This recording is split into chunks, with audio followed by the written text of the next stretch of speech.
So from ADE 2025 Amsterdam Dance Event, Eelke Kleijn. Yes. Right, Hi. I said it right. How are you? I'm very good, thank you. And you? I'm very, very good. So I know this is your first day at ADE. It just started because we have to say it's morning. But how it looks, the first sight? So far, really good. I mean, I always love coming here. It's everything's arranged so professionally, and it's always fun to be at ADE. And other years, I was always here the entire week, but this year I'm taking it slightly more relaxed. So I'm here today, and then on Saturday, and in between, just having some more time at home, which is nice as well. Yeah. Because after a few years that you follow ADE, you learn how to balance things. So we were talking before, the first editions around 2008, 2007, tight schedule. And then you learn how to manage it. Yeah, and it's grown so much over the years as well. So I think you remember as well, back in 2006 and 7 and 8, it was much more low key, everything. And now it's so big nowadays. Yeah. Now it takes all the city because all the city is involved in this. Yeah, exactly. And you see more and more venues and more events and hotels tagging along. And yeah, it's become something really, really big. Yeah. So, I know you have a panel this afternoon about AI. Yeah. So, see the AI as a creative partner. Finding a balance in electronic music. So tell me more about this because sounds very interesting. Yeah, it's interesting, and I have different views on the subject because from one end I'm a producer and I write my own music and I use AI to get certain results. But then I also run a record label, Days Like Nights, with Jeroen Fontijn and Armada, and we deal with AI from the other side, where you might get a demo with a vocal that was recorded with AI, and you're not just looking at the creative prospect, but also things like a royalty and rights and those sort of things. So yeah, I have a lot of different ideas on it. Yeah. And when you say finding balance, what do you mean? What we have to do? What you producer have to do? Well, personally, in my music writing, the balance needs to be that there needs to be some authenticity, I think. So for instance, I use software that creates from a MIDI melody creates a vocal, and I'm completely open to that, but it needs to sound authentic and believable, and it still takes a lot of effort to get it to sound like that, but we're very quickly approaching a level where it's getting better. And another thing is, for my radio show, for instance, I use AI to help me write out the voiceovers for the presentation bits. And you could argue that you could even train a model with my voice, and have them speak it out. But that's something I don't like. I like it to help me with writing the voiceovers, and then I'll rewrite them in my own voice, basically. And then I'll record them with an actual microphone, and so that it still feels like it's me that's actually talking to people. Yeah. You don't lose the soul of what you are doing. Exactly. Yeah. Because this is the risk. Yeah, and I wouldn't say that might change in the far future, like 10, 15 years, when everyone's super used to these kind of things.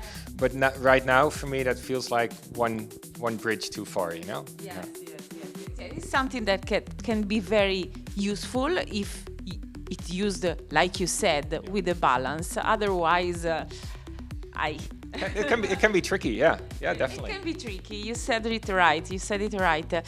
So you were saying before, I'm a producer, but you are not just a producer. You are a composer. You have a good background behind your shoulders. Yeah, I play piano as a main instrument, guitar and bass as well, though I'm not that good, but good enough to play my own melodies here and there. And I like all those things. They help me in writing music and coming up with original ideas. So yeah. And you compose also for Hollywood. Yes. Not so much in the last couple of years, because my career as an DJ and live act was just really taking off. So the last couple of years was more focusing on my own music for my club shows. But I've done a lot of writing for television and film and those sort of things, and it is something that I really enjoy and that I actually want to get back into more and more. Yeah.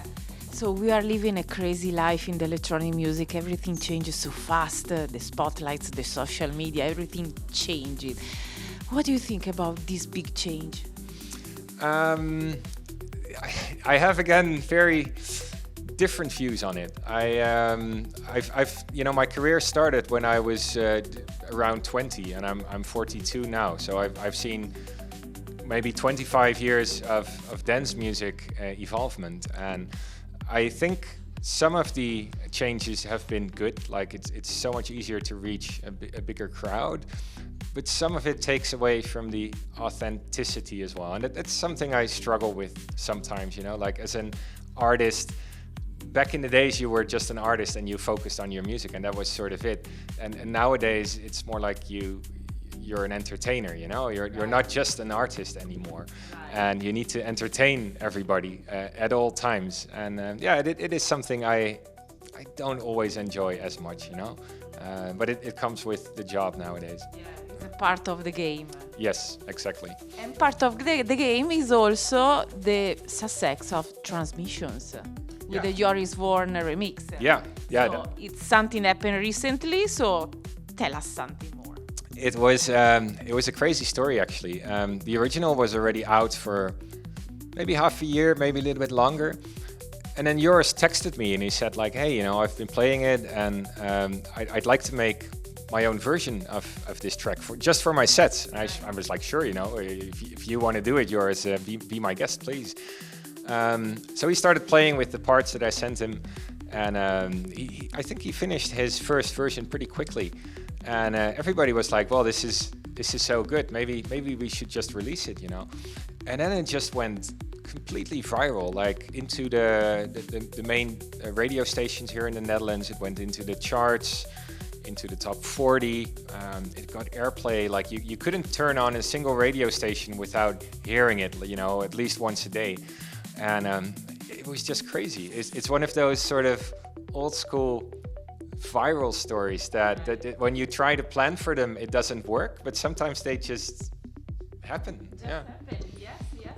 So sounds like an amazing season for you. Project for the winter.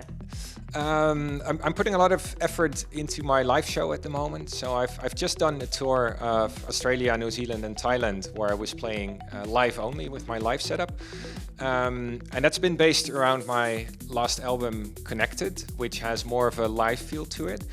And I'm now in the process of also incorporating more from my years of back catalog, getting some of those tracks worked around so I can play them live as well in the set.